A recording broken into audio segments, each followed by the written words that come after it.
All right, it's time for lulls. I know sometimes you guys tune into this program for GPP talk, sim talk, all that stuff. Not today. No, I'm putting an end to all that bullshit. The Cash Game King is here.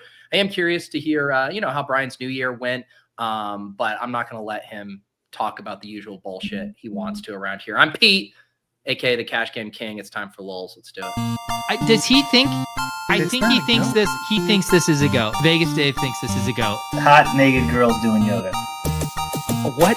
Why don't you just win like a man? Random.org. Type in 1 for yes, 2 for no, and let the DFS gods pick for you. And I'm absolutely begging you not to dupe us. Please don't dupe us.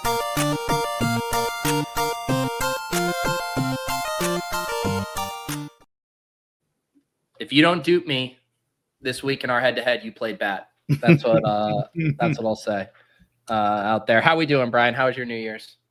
Oh, good. Can't complain. It's pretty. The weather's pretty nice for January around here, Pete. How about you? Yeah, not to get political, it's called global warming, Brian. Bring it on. Yeah, no, it's funny you say that because we got out both Christmas Day and New Year's Day and went with long walks with April, which is nice because I just during the spring, the summer we get out all the time, and then we've had a stretch where it had been really cold and been kind of locked up inside. So yeah, been nice to get out a little bit here, but yeah, I'm getting excited for the season to be over, taking some things off of my plate, ejecting from the rat race of everything right now. So yeah, looking forward to that. Before BBM starts up, Pete. I know. I think it was, last year they launched the big board. I think it was before the Super Bowl started. It was like after conference championships and before the Super Bowl. And I sat out of that for like a month. And I might even sit out of that stuff even longer this year. I'm going to take a decent amount of time off in February and March. It's like a science experiment. Find the most sick individuals that GPP. Oh, well, I will tell you, one of them's name rhymes with Schmavis Caddick. Will be diving right in. Point proven. Oh my goodness. Yeah, did you do anything fun for New Year's? No, just hung out with family. Yeah.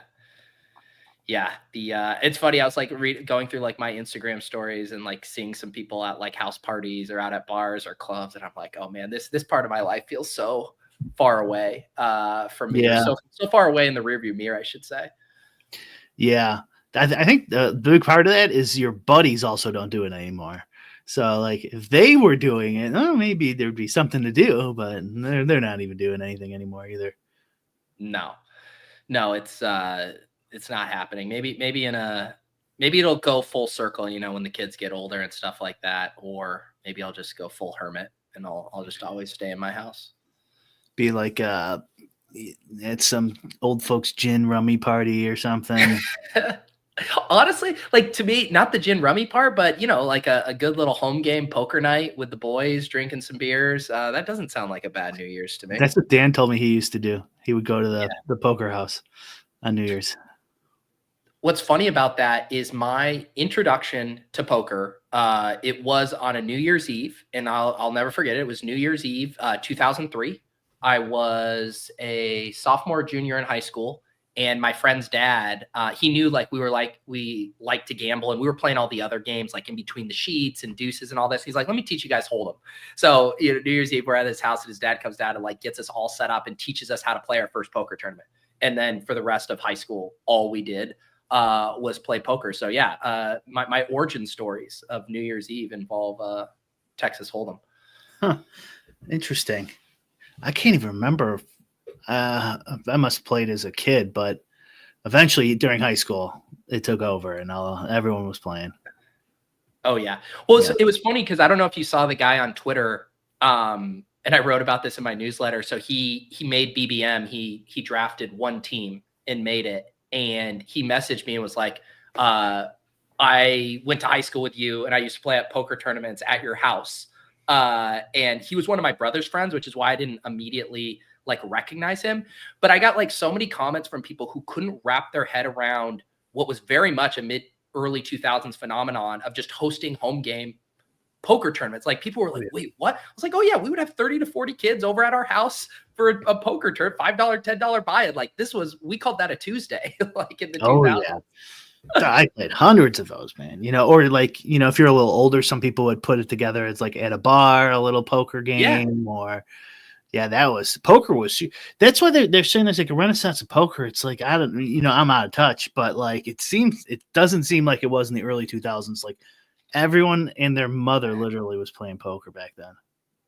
Yeah, I wonder like that. There was something too, because there can't be that phenomenon that like existed for us where people were hosting home games. And I do think like maybe that's a byproduct of COVID and how all this stuff works, where, people watch the poker vloggers, that stuff has blown up, but I feel like they're just going to the casino now to play or go play in the tournaments or whatever. Maybe so. Yeah. It's, gathering each other up to play tournaments, that maybe if it's happening, I guess it's not on my radar. I mean, you remember like the poker chips, right? Like poker chip sets were even big. Oh yeah. This guy's got a real nice chip set. Oh yeah. I remember when I splurged for the nice cards, the ones that you could like put in the washing machine or in the dishwasher or whatever. And you keep them in the fridge. You have those. Yeah. Yeah. Well, did I tell you my other funny poker story? So when I got really into it in high school, there was at the mall by my house, there was like a poker store, like this old guy who just loved it. And he'd buy poker sets, poker tables, all this. He'd have all the DVD collections. And, to drum up business, he would host a weekly cash game tournament. Or a weekly tournament. And it clearly had to have been illegal. Like, I'm sure he's not allowed to host a poker tournament in the mall. But then it would be all of us high school kids who would come and play, $5 to $10 or whatever. And I realized after the fact, and we already pieced it together, that I played CSU Ram 88, Peter Jennings, at that mall poker table. And I literally remember playing Jennings because he was the only person that I ever sat at that table who was better than me. Like everyone else was like loose passive, and I came from my home games. I thought I was hot shit, like aggressive. And Peter was even more aggressive than me. And he was the first time I was kind of like intimidated by someone else playing outside of my home game circle. And we backed it out. And he's like, oh yeah, I used to go play there all the time. And I like remember his like 17-year-old face from playing against him at the mall in, it would have been 2005 or something. Oh, wow. People do not have any clue how bad poker players were back then. It was just free money. If you raise first in, it's like, holy cow. Okay, slow down, pal. Yeah, relax. There you go. A family pot, right? A little family pot here. Let's see a hand. Let's get to see a hand here. Oh my God. Yeah, like that was the thing. Like I thought I was good at poker.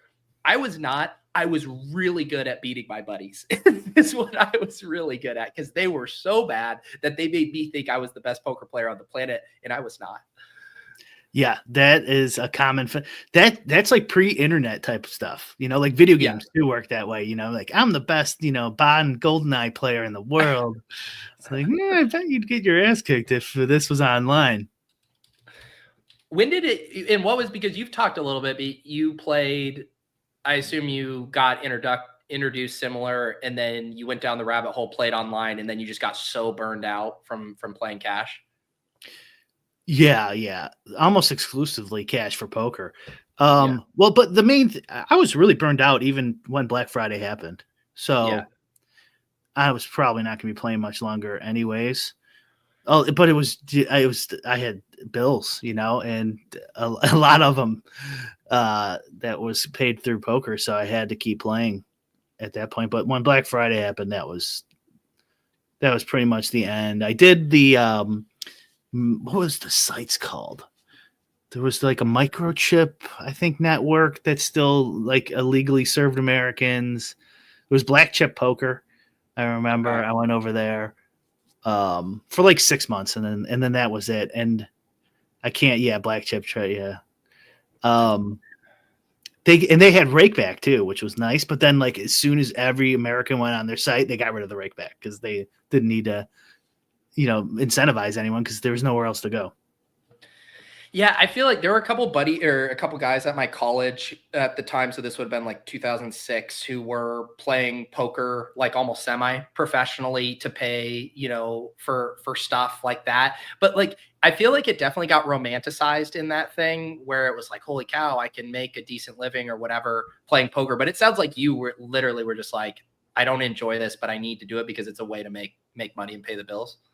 Yeah, playing the quarters on like party poker in 2002, whatever.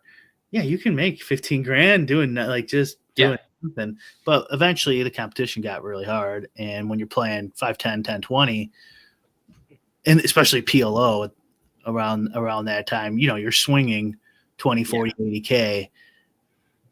It wears on you. And there really is something with the head-to-head competition aspect. Like with DFS, like I don't care if you beat me, Pete. You know what I mean? In a GPP with 300,000 other people. I mean, let the record show I do care, and you won't be beating me this week. But anyways, continue. In a cash game, yeah, cash game's head to head, but in the GPPs, it's not. So like it, I don't know. Like if somebody else wins, like great, go, good for you. But in poker, when someone tricks you, like it fucks with you. It fucks with you more. It definitely messes with you. And this was back when those, the pure days of poker, right? Where you were sitting at your computer, you weren't worrying about a HUD, a bot. I had a HUD, dude. So far. I had Poker Tracker. I had the HUD going.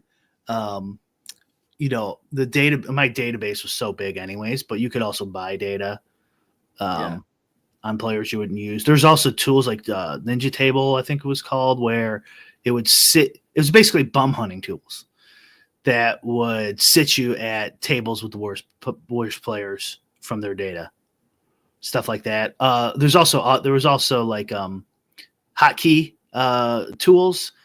So like you could set your mouse, you get like a mouse with like 7 buttons, and then you'd hotkey them all so you could play 10, 20 tables at once and fold, 3/4 bet, half pot bet, whatever. You set your sizing, all that type of stuff, so you can multi-table.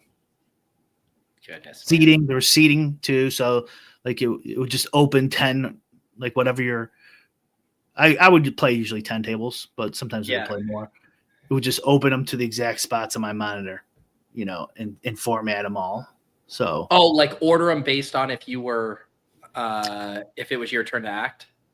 And it would highlight them with red.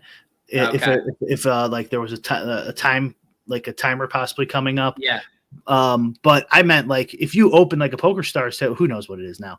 It might be automated. But if you open a PokerStars table, for example, back in the day, it would just pop up in a random size. But you want it as a small little cube so you can fit 5 tables per. And then you have to tables break up and stuff, so you're constantly adding tables and taking tables away. That's crazy, man. Well, you don't ever seem to sound like you miss that part of your life, though. No, but talking about it kind of makes me bring back. That was kind of fun. It was fun. It was fun not having a job. I'll tell you that much. Yes. Quitting my job, and probably not the best career move you can make. Actually, it's a pretty bad career move. I don't recommend it for anyone. But. Well, wait, what were you doing before when you quit to play poker? I was working in minor league baseball. Oh, okay. I was a director of a small minor league stadium on the south side. How did you get that gig? It sounds like it's a big deal. Like no one wants to do those jobs. They pay people who are like 1-2 years out of college nothing to do 80 hours a week. It's like, chess is okay, except you don't make any money. Jeez. Did you have it like in your head where you like, this will be my foot in the door to like work in sports or work in baseball? Of course. Yeah. That was my exact strategy. I didn't want to go to college. I hate fucking school. And I'm like, if I have to go, what can I pick? Yeah. Sport. I want to be Billy Bean. So sports management. You were thinking you get like a Goodwill Hunting thing where you're like managing the building, and then on the chalkboard you wrote like your Moneyball philosophy, and they walk by and they're like, "Ooh, I like that." I did do that. I actually did that. So my GM. So there was a nice stadium in Joliet, and I worked there. Was my first job, and I got a meeting with the GM and showed him how you could use. Bill James has just like this simple formula. These formulas are so archaic now, but they were really interesting back then. How you could look at runs totals in baseball and predict how many wins the team should have. And so like I just showed him, tell me how many runs they have.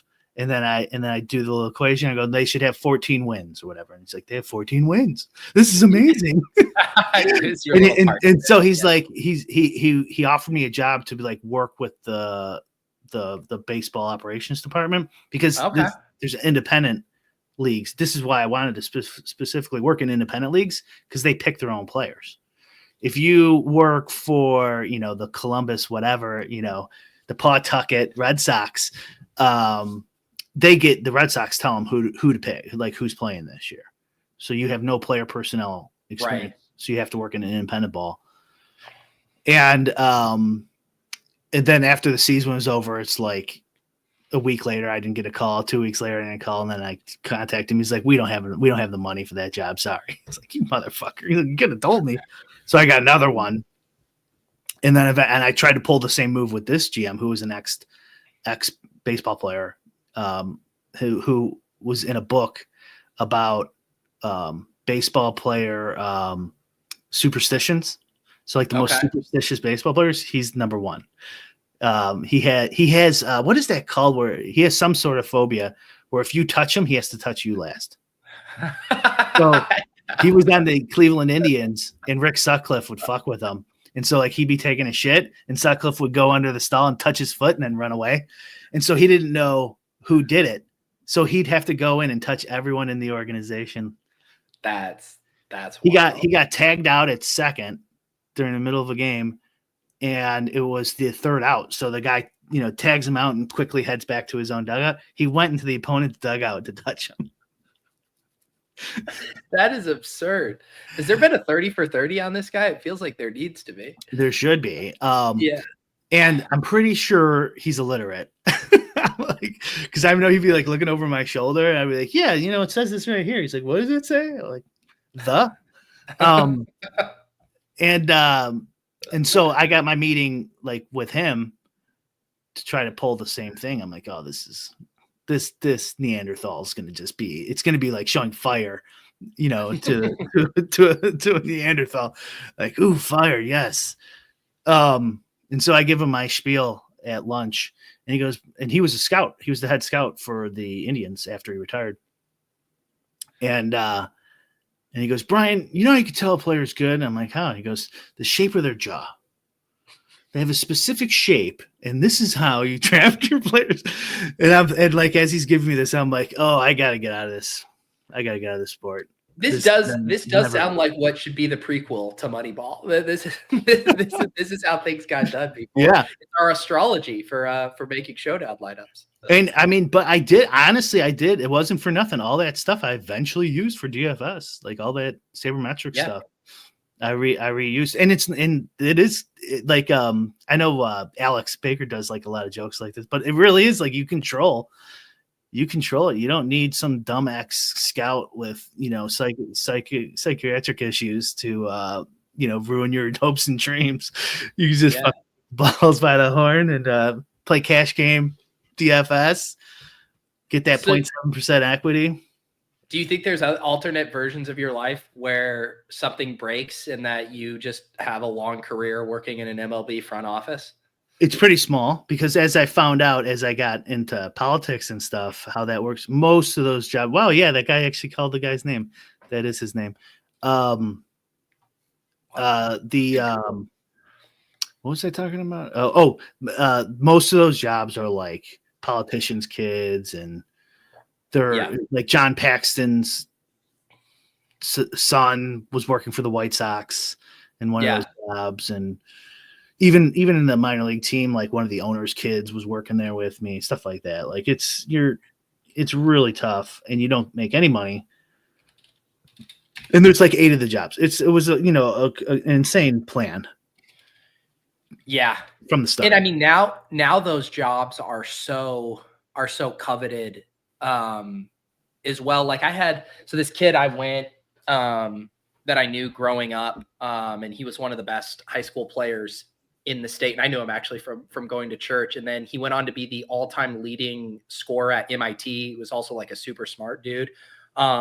And then he got a job in like the Spurs front office, and it was like less nepotism. Like he had the connections from being like within the basketball world, but was also really smart. And it's like now those jobs are so sought after that you basically need both of those, like really well networked, all of that, but also like really smart too. Like there's no easy ways to get those kind of jobs.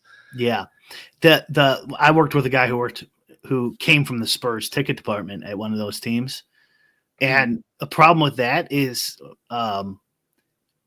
if you get a job in sports, it's usually in the sales department. And now what are you qualified for? Sales. And so you just get, I got an interview with the Marlins, and some headhunter had connections with the Marlins and the Lightning, whatever, some Florida professional teams.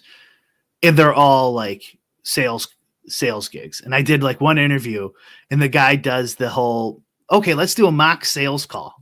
And I'm like, oh no, I'm not going to do good at this. Like, oh, hi, Pete. Yeah. How are you? How many tickets do you want? So it's so uncomfortable. That is hilarious. I'm now imagining you having to do the improv for that. I was like, I'm not getting this job. I'm not moving to Florida. I might as well just hang up. Yeah, I was trying when I first moved out to Boston, and one of them ended up being I tried to get an on-air job at DraftKings.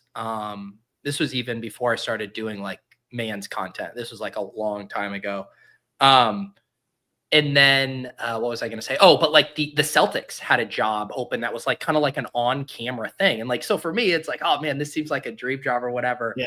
And I remember being demoralized because I went in, it was basically like a casting call type thing where there were like hundreds of people, and they probably had already handpicked who was going to be the person. I'm like, what am I even doing? Like, I have no chance at getting this kind of shit. Yeah. Yeah. Unfortunately, that's probably true. Yeah. Yep. Which it is, it's funny reminiscing about this era of getting jobs where now so much of everything, and you can even talk about some of those NFL gigs, like the people who get those now, and we even see them from the fantasy space, guys like Eric Eager with the Carolina Panthers, their resume is their online content. Their reel is what they do on camera. Like that is now how you do it. You create your own opportunities now, which is much more cool than just like spraying and praying and knowing you're never going to get it. I mean, eventually they'll be bigger than like the sports are dying. Like the NBA's ratings are down and people aren't paying for that. So like, yeah, you might make something online and even eventually bigger, like Joe Rogan. I mean, not to like bring Joe Rogan up, but like he's bigger than CNN. For sure. I mean, listen to how the conversation after the election was. I mean, people were legitimately thinking Kamala not going on his podcast could have had to do with like tilting the election. Yeah. Right. Yeah. I mean, I do love that. I mean, that is what's awesome about the skill-based gambling games too, is you could do it yourself. You don't have to have a boss, like let them make decisions. Online's the same way now. Well, and even just look at your kind of, arc through in so many people, right? As far as starting out as just a player, and then you build some tools, you meet some people, you start a site, you make content, you look at how ETR started with those guys back there with card runners, and then like understanding like the business, like the way you can kind of create something out of nothing just by existing within the world you like spending time in. What would you, every position is spoken for, Don says here. What would you rather have? Let's say 5 years of that on-camera gig, but you can't have any social media side gig ever. Mm-hmm. So you get your thing you have now, or you could have got that job for like 3-5 years. What would you rather have? It's not even close. And I think about this all the time. When I got turned down for the DraftKings, it was the one of their like on-air position. Adam Kaufman, a lot of people know him. He's the one who got the job I applied for. I would not want that job. Like there's zero interest in having that. Like if I had to go into an office every day and do all that stuff and write scripts about what someone's telling me to write scripts about or whatever it is. And I'm not saying this is a knock to Adam, but I'm just saying in your hypothetical of like getting to do whatever you want at home and calling your own shots, like it's not even close, which is wild of how you think your old self couldn't fathom not wanting that as your dream job, couldn't even fathom it. And now it's like, no, you would turn that down in a heartbeat. Yeah. It was a different world. It's hard to get our mindset that it's not 1999 anymore, or whatever. The world has like MTV or something. Like no one cares. No, you'd much rather have 100,000 followers as a musician who really like your stuff than a video on MTV. No one's going to see that shit. Yeah. I mean, and even like it extends all the way. I mean, there's some massively cringe things about like influencer culture, but you see the way that, I mean, like the biggest market movers are the people with the biggest followings on TikTok and stuff like that. I mean, these guys have more influence than almost any bit of legacy media. And then you see people, like Tucker Carlson has way more influence now than he ever did on Fox, like with his own podcasts and his clips and all of that. I mean, obviously Joe Rogan, but those guys, they move stuff in such a bigger way than they used to. For sure. I think it's going to start happening. I was thinking about this is everyone's going to realize this if they haven't already. And then now that will be like me trying to get a job, like try to be Billy Bean and failing. A lot of people are going to start trying to be online influencers. And I know they already are, but like to the point of like, someone's got to go like, homeboy, you don't have talent at this. You're not going to get 100,000 followers. It's not like it's a mature market. It's tough to get followers now. Yeah.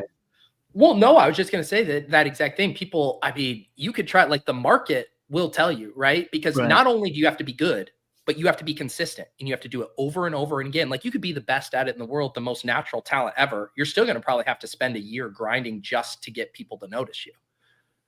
It's strange. Because you grow up thinking, everyone has like at least a little bit of a complex about like, oh, what do they, do I have something on my face? What do other people think about me? And it turns out they don't care about you. They're not thinking about you at all. And you try to get someone to even like one of your tweets. Well, how many times have you seen the tweet, like the unironic ones that'd be like, to everyone hating on this, or like to all the haters out there. And then you see the post and you're like, I didn't see any of the like hating comment, but now I want to go look and find where these people were saying it. But you're the one drawing attention because no one else actually gives a shit about it. Exactly. No one does. That there is that effect online though of that mob mentality. Oh, somebody said one of the things you're not supposed to say. Let me tweet at them. Well, that's one of my favorite things to like parody. Like, what I'm doing this week, the cash game is just like everyone's in my mention saying this. And then you go and look at the person's actual mentions. There's like one guy who like made an offhanded comment. They're like, everyone's coming after. It's like you had one person say that to you. Relax. That you had a corollary bit, right? Where you said I lost a lot of followers this week. That's the same. I lost some followers. Like, no, you didn't. I actually did. I did. It was because the only reason I knew is because I was I was at like 47.1K and I saw it go back to 47K. And so I was like, oh, I lost, I definitely lost followers. Yeah, that could be just, he's like getting rid of bots or something. Yeah. It was like 25 followers or something, which I do think happens when you go on a Twitter blitzing spree. Like people remember like, why do I follow this person? Oh, and then it just unfollow. Yeah. Yeah, maybe so. Yeah. I would unfollow me too. So yeah, there's no, this is one of your best bets for sure. That sports betting guy is definitely someone who is using in my opinion, he wants us to retweet him. Like the guy who did the topless photo. Yeah, pull this guy up. Yeah, so Brian sent me this and I immediately knew who it was because he's been all over my feed recently. And he doesn't even have that many followers. He has to be adding a good bit. It's Blez Bets. And I honestly have like only seen a few of his videos, but he has like made some noise by saying like the sportsbook are denying his bet. And then what was it? You sent me a shirtless photo of him. Yeah, I have no idea Like, what what is his angle? I literally haven't done enough like looking into what his bid is. I have no idea. I just saw this topless shirt of his, and I'm like, this feels like a Cash Game King Hang on, bit. let me click the initial link you sent me. Here we go. Yeah. So, oh yeah, so he has this beef he's doing with Jeffrey Benson, the director of operations at Circa, and he's pretty active on Twitter. And he says, heading to Circa to hammer the Ohio State Oregon game. Jeffrey, I love also how in his head he's going to battle directly with the director of operations when he places a bet, and then posts this one of the most unflattering shirtless photos I've ever seen. And then Jeffrey Benson absolutely ratios him with put a shirt on for God's sake. I don't get why.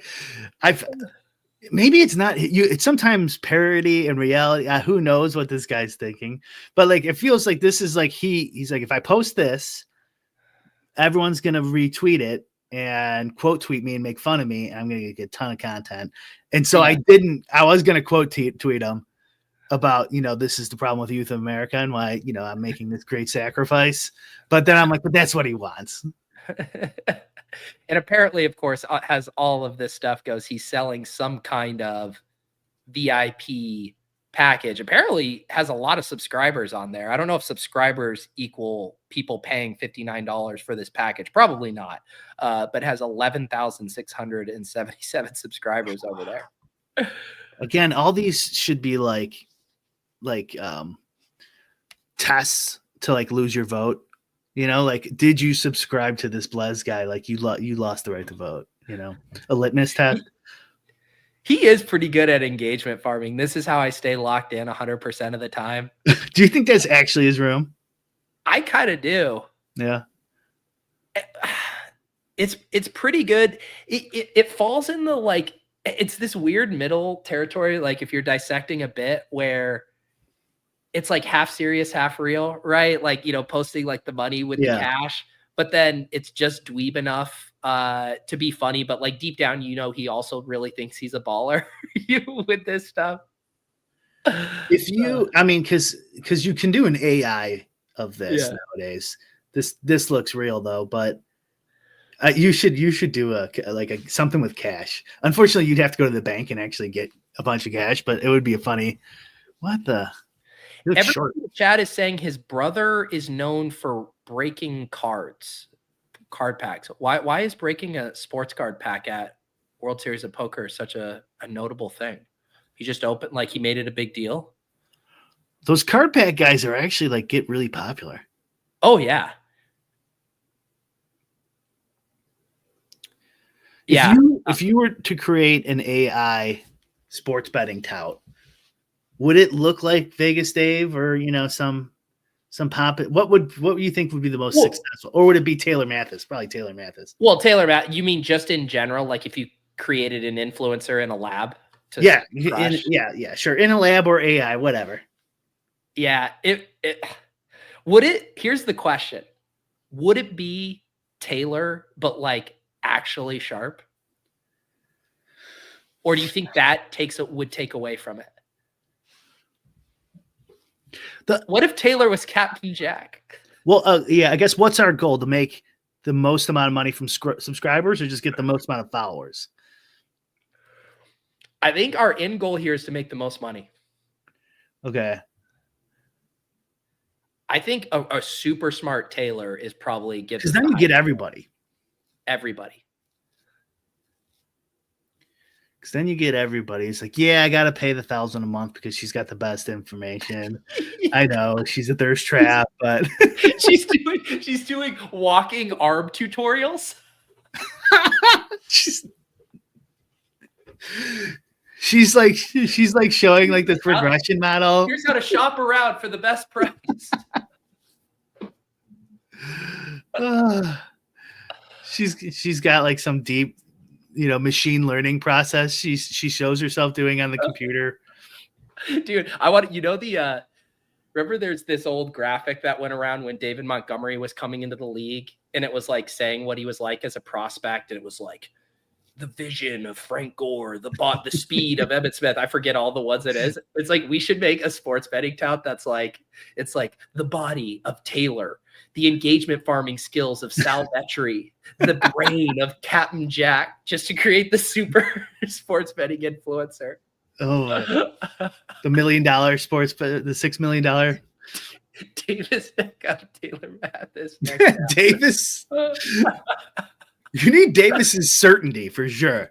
Davis's certainty is got to be part of the tout for sure. There can be no like, you can't be nerdy tenor. You can't be like, well, this could be wrong. We have to think of the. You know what? Like Davis could legit do the like Alex Caruso thing where he just like rips off just like the highest confident bets and then just moves on. Like I guarantee this guy just mutes the thread. He had a wild one, I think must have been Monday night. It was like Jahmyr Gibbs under lowest reception.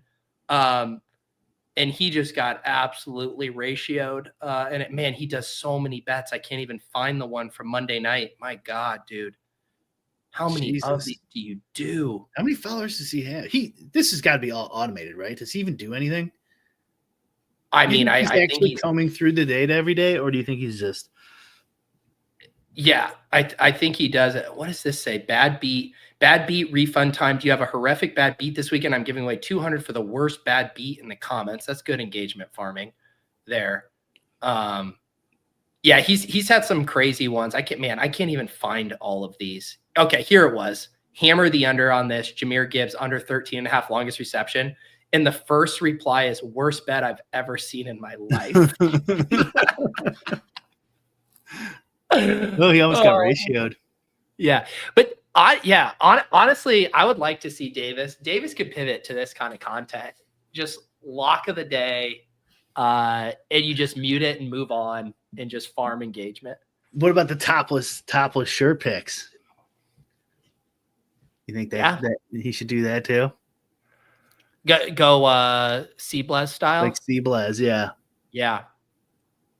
Man, speaking of the influencer stuff, the other one I had pulled this up because I retweeted it this morning. So, Mr. Beast, right? This like made me sad. Why? This made me sad. This dude is like on his way to being a billionaire, and he couldn't even do his engagement without turning it in to a promotion for his Mr. Beast ugly sweater Christmas. I did get the whole thing. That's what my tweet is referencing. All three of them are in Mr. Beast ugly Christmas sweaters. It's so sad. His wife looks pretty, but so I don't care. But he's getting in good shape, huh? Brian, our eyes are up here. Okay. Hopefully it doesn't work out for them. Maybe that doesn't that look like the Brady's, like modern day Brady's house? Well, that's the other thing about it. It's in like one of those houses that, when they call them like a content house in LA that they like rent out and all the influencers live in them. It has like the least homey feel to it I've ever seen. Like the glass stairway up the stairs. Oh, it just makes. Do you think to get to the top, you have to be this insane though? Maybe. I think you do. That's literally what I had that thought. I'm like, it's same with like an Elon, right? To be that successful, you have to have some part of your brain that's just completely broken. Yep. And that's probably what this is like every second of every day since he was 15. He's like, oh, gotta do better content. Got to do that. I can make this into content. I can grandma dying. I can make into content. Well, and just imagine him beforehand being like, I really need us all to wear these sweaters today. And it's like, really? And I can't tell you now, but you just really need, and just make sure you notice there's the camera over there when I get down on one knee. I don't know. It made me sad. I was just like, you are so wildly successful. Like you can't just have this moment. Like obviously take the photo, but you could just have a normal moment, man. Yeah. But I could also picture the person he marries likes that. It's like, oh, let's put on your Mr. Beast sweaters for the photo. Maybe that's true, that it takes a sycophant to fall in love with you, who is knowingly or willingly signing up to you doing this for the rest of your lives together. I can't imagine she's like, I'm not comfortable with your whole, internet, your whole vibe. It's like, then she's not going to get married to this guy. All that said, congratulations to Mr. Beast. May you guys live happily ever after. I just always think about Davis going, Mr. Beast says the open mouth met is dead. Remember that? And that's why Davis launched the new meta, which is constipation face. Is that what? I just feel like all of Davis is now are like. Can we go to his channel? I haven't looked in a while. I want to see these.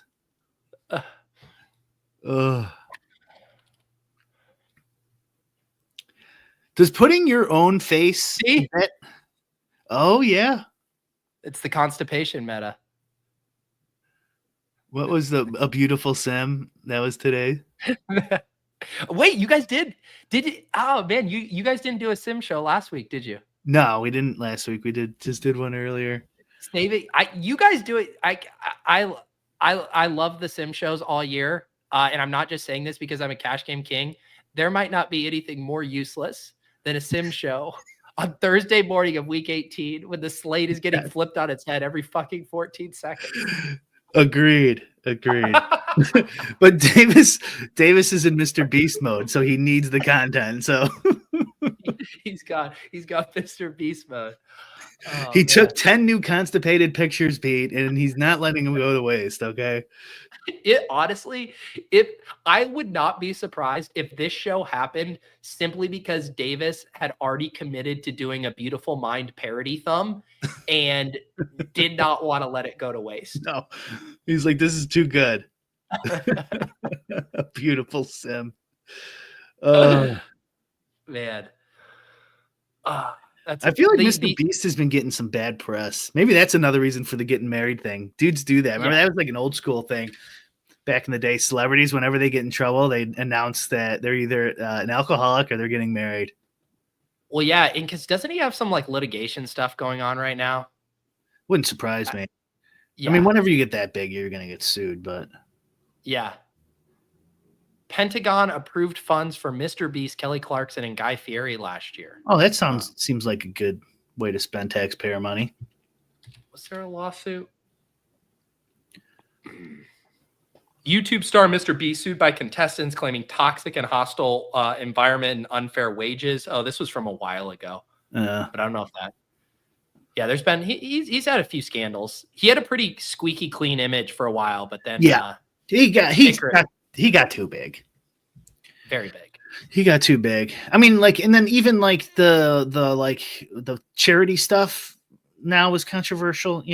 Like you shouldn't glamorize and profit off of charity. Right. Like, he's giving like millions of dollars to these people. Can't you just fucking?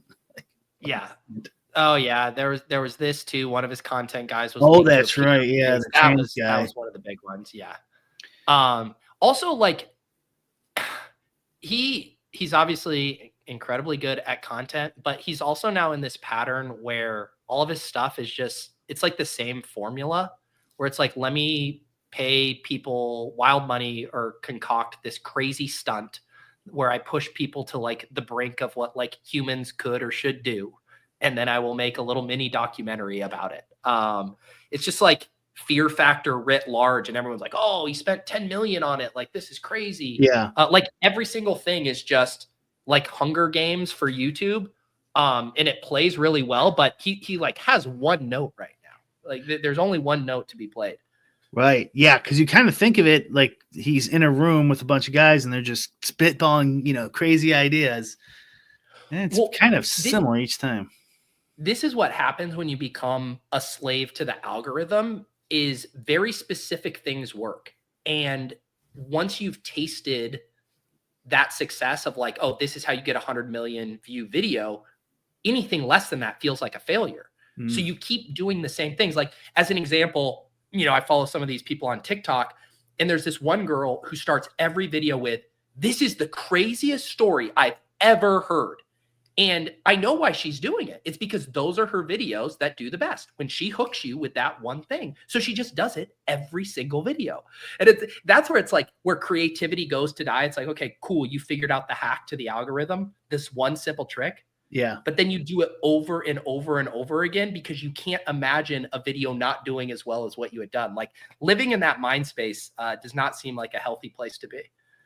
I wonder that now that the tech bros are kind of, in positions of influence, I wonder if they're going to do some regulation on the algorithms.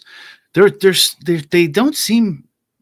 do not seem very sophisticated, let's say, for having such a impactful, position in society, these algorithms.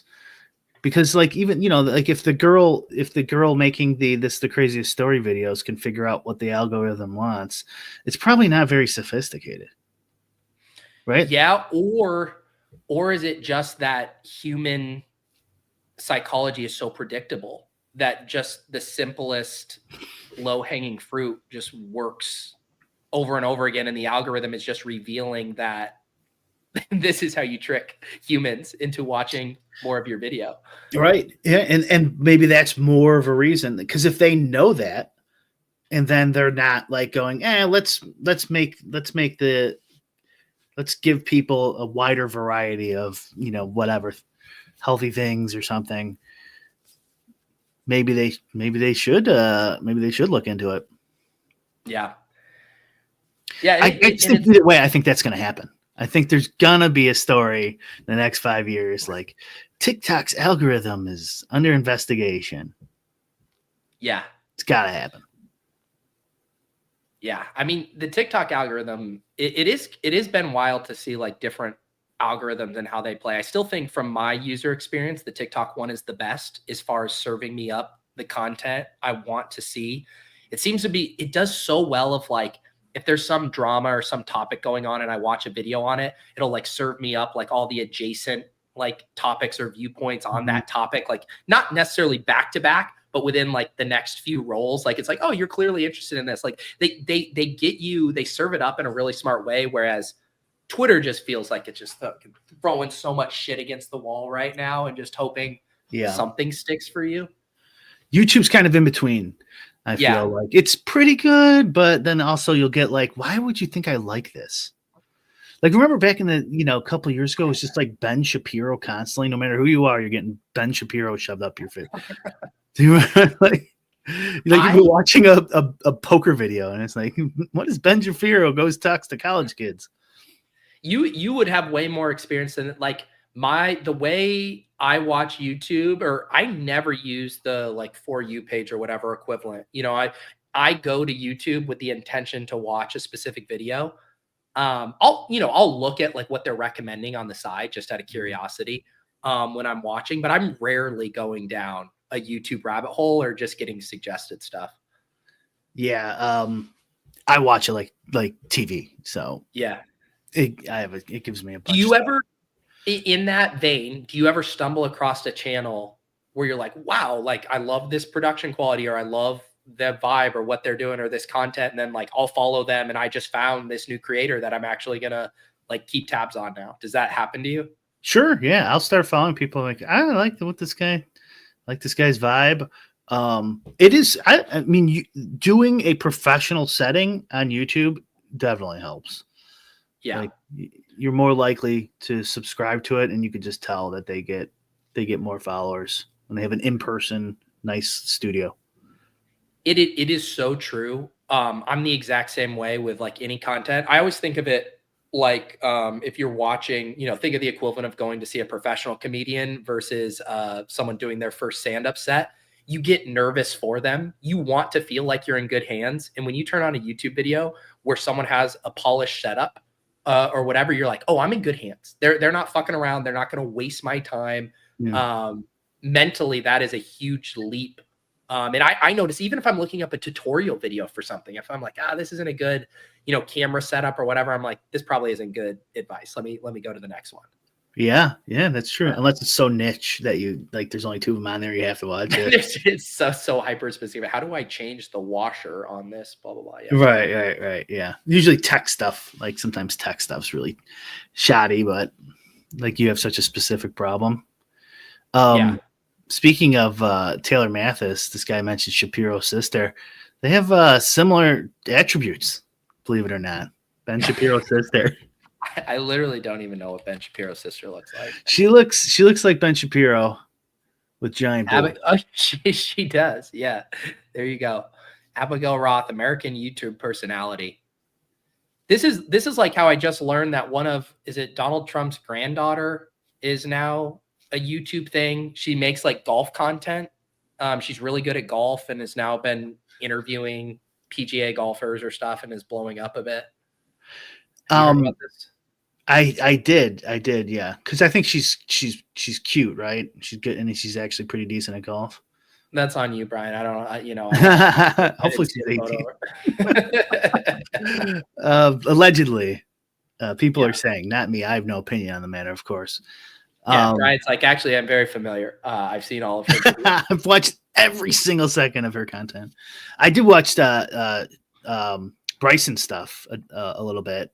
I think he does pretty good content. Yeah, because he played a course over here, not too far from here, in one of his videos. So I'm like, oh, I gotta watch that one. You know, like try to break the course record at a public course, and it's that's cool. And it's like a course you would play, you know, where the greens are shitty and there's there's spots and divots everywhere. And he didn't break the record. I think he shot like 4 under, which of course is still awesome, but he was having problems just like we were. Like his ball was in a divot, he couldn't chip out of it. Nothing you can do. The greens are shitty. Do you think he's doing any kind of a sponsorship deal with those courses? Because he probably brings so much business to them after he plays there and makes that video. I don't know. I mean, does he need? I mean, he's so rich. I doubt. Does Mr. Beast need to take an engagement photo wearing his merch, Brian? Good point. But he's more broken than Bryson, I would say. Mr. Beast is maximizing every square inch he can. Where I think Bryson, I would guess Bryson started it as fun, and it was just getting. He was doing so well, he just kept going with it. But maybe not. Maybe he's crazy too. Yeah. With the one other thing I wanted to tell you, because this has been a topic on the show, we've talking about the responsible gaming and some of the state legislation. I ran into, and I think I mentioned this on a previous show this week, and someone was asking about in the chat. I hit the Massachusetts deposit limit this week on DraftKings. They wouldn't let me deposit more than $1,000 without sending in more info, or that's it. Yeah, and then basically, dude, it has been such a mess. I will say this to everyone. I've come up with a very clever workaround, and I will be able to accept everyone's head-to-heads. I'm not even going to say the workaround because I don't want it to have a loophole closed on me before I can do this. I'll tell you after the show, Brian. But I bet I know it. There was because like there was some weird thing. So last year, I went through a similar thing, and because I had like set or rechanged the limits on it or whatever, there's some like frozen period where my limits can't be adjusted. And they're like, we can't help you out until March or something, some X amount of days thing. So like I literally was in like deposit jail. Even if I drive to like Rhode Island, there's still a cap on, I think it was like 3,000 is the amount on my account that I can get down. And then they're like, then you can send in the stuff, but we won't be able to process this for like a month or whatever. So I'm just like, what the fuck, man? It is such a mess. So somebody commented earlier, they said, Brian, the libertarian wants regulation on algorithms or something. But this is like this is the perfect example. There's like 1% of the population that has a problem with this. And we all got to pay for it. And their solutions are always like so stupid and invasive. And, like it's for Pete, clearly he doesn't need to jump through all these hoops and everything, but They got to like act like they're doing something to save the guy who blew his fucking kids' college money on, an over. I literally even tried because I have one rep at DraftKings who makes the like Deposit Kingdom League for me, the weekly rake free league. And so I was like trying to ask him, I was like, dude, like, is there any way I can even like get floated some promotional credits and like pay you guys back? Like, I'm just like, is there any creative solution here? And it's just like, no, there's nothing we can do. Nothing we can do. Oh, but man. Again, I've come up with, I don't know if the word elegant is the way to say it, an elegant solution, but I've come up with an idea to get money into my account. Okay. I thought you were going to say, just do free games and then have them ship you the money. Well, that I am doing that with a couple of people. If I know, I will say this, like, if you want to play like relatively big and you want to PayPal me the money ahead of time, I will play zero, but you have to PayPal me the money, and I'm not risking my reputation to like ghost you on your money. So like, you send it to me, we can play for whatever you want, and I will PayPal you the winnings after. No, it's got to be a minimum, right? You got to like minimum what? Well, that's why I said it would have to be big. Like if it's minimum $100 head to head, there you go. And you want to send me your 100 and we can play rake free. Right. But yeah, I feel like people, the government regulation talks to, it's the show we did with Levitan a couple of weeks ago. Yeah. Like people can't like understand, like some people, not everyone, difference between theoretical and reality. Like, if in theory, we could make the algorithms more beneficial to society, yeah, why wouldn't we do that, right? Like, I'd want that. It's just like what you get is Pete not being able to put $1,000 on for his promotion honestly for your job. It's like, this is, and it's beneficial to DraftKings. And it's really I'm taking their game format that's dying and giving, defibrillators to it, resuscitating it back to life. And they won't even let me get money on the site to play. It's like unironically better content than they do themselves. Like, in years, your cash game bet is better. Like, they don't do anything. I saw, who was it? One of the ETR guys, I think. Somebody tweeted out, like, why does DraftKings or FanDuel not have a live page to sweat the Millie Maker, the best ball? Like, news stations would be like showing this, right? Like screenshotting it. It's wild. Like, the fact that, what was it? The DK, the big championship. Like, I had Leone send me the link. so I had the link or whatever to do it. I guess there is technically the thing on the page where you can go and find the live contest or whatever, but there's no easy, you have to like know what you're doing to go find that. Whereas I think lots of people would go to a live leaderboard page and sweat out those contests. Even for me, like on Mondays, I do the portfolio review. There's no place, like, how, isn't it insane that I can't tab around to the contest that I wasn't in? Because I didn't play the Millie Maker. Like, and I don't have the contest results there, but I can't go click on the site and go see what happened in the Millie Maker flagship contest the day before. Yep. And just show like the top 1% of lineups or 5% of lineups or something. And then you're not giving away people's data that don't want it, you don't have to store as much. It's like, even that they don't care. And we've learned so much through best ball, through DFS. There is a market. People want to hang out on your site more. They want to hawk leaderboards. They want to engage with it. They want to see things fluctuate by play, real-time scoring. Like, people want to be hyper engaged with this. We can talk about whether that's mentally healthy or a good way to spend your time, but people absolutely want to do that. Yeah. Two different things. We can both these stuff. Like, you're not going to get a Chris Moneymaker effect. You're not going to have like a Daniel Negreanu, Phil Hellmuth. How are you going to build people's, the dream of like, oh, actually there's professional players who do this? And I was saying too, I was thinking the other day, and part of it is just because I'm so drained by the end of the year, but I was like, there should be a sweat show on Monday night when the Lions and 49ers are playing at the season's end, and you have whatever of the like people who are bouncing around in the top 10 of the BBM finals or whatever, come on a sweat show, swing by, like build out the stakes, get to meet some of the people who are competing for this. And part of it is just like, I personally don't want to host a 4-hour live stream on Monday after doing all this. So, and I'm guessing a lot of people don't, but like that kind of stuff should definitely exist because people want to be like, who's this guy in third? Like, I don't even think people know the guy who won the BBM, or at least he hasn't come forward yet. I don't think he has a Twitter account. We're having the third place guy on Ship Chasing tonight, Chris Carlton. He took third. So we'll get to hear from him a little bit. But for the moneymaker effect to happen, we got to be able to put faces and stories and names. And that's why it was so cool. My buddy, I was telling you about my buddy, the guy from my high school, like he had a single bullet and had a sick team or whatever. Like those kind of stories are essentially what the moneymaker effect would be for best ball. Yeah. Well, and now it would be like through podcasts. So like you have the bro when they sweat them, then they watch them talk on Chip Chasing or here or whatever.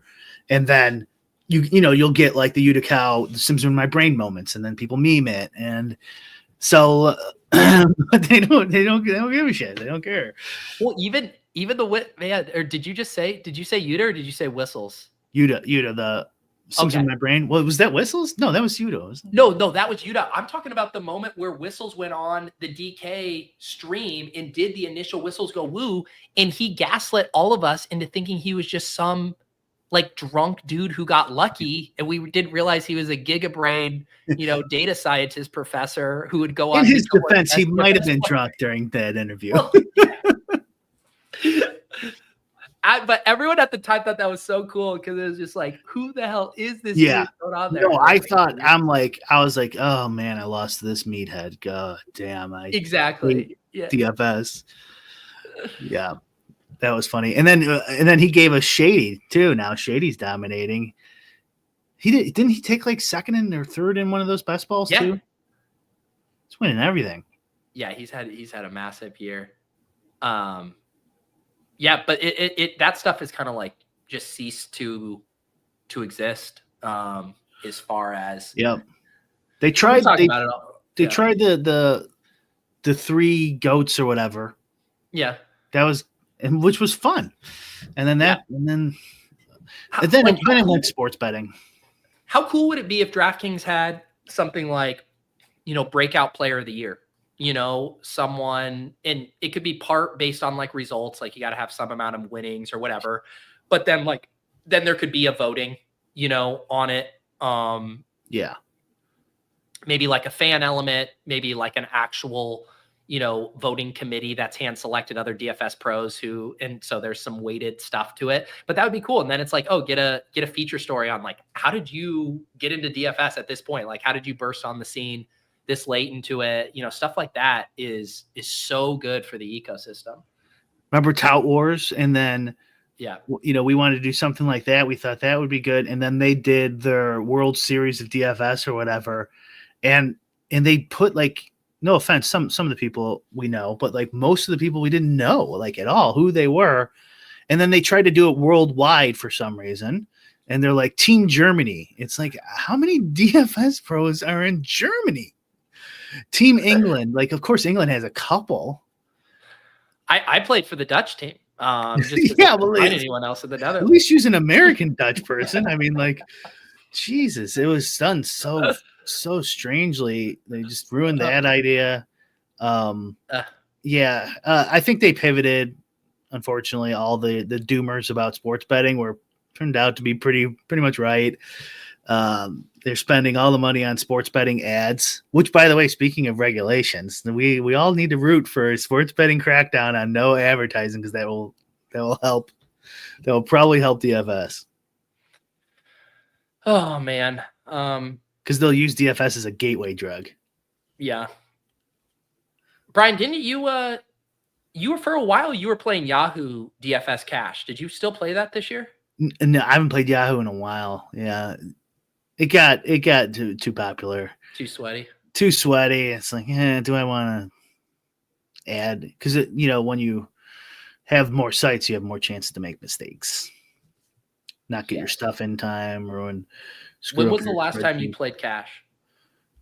Oh, I might have played the beginning of the year, Yahoo. Okay. Beginning of football season, I should say. Okay. First couple weeks. First couple weeks is still probably pretty good for Cash. It's just not. And I mean, speaking of not promoting anything, have they done anything for Cash games like promotion and make people want to join it or innovate at all? No, they just wait for me. What's They the wait year? for you. Yeah, week 18 is the only time to play. Oh man. All right. Brian, you just saw you guys did the sim show. I will not be tuning into that. I gotta stay focused on the good plays. What else do you guys got going on? I saw you've been doing some in-game syndicate videos. Yeah, we did 2 this week. So yesterday, what did we do? Dupes.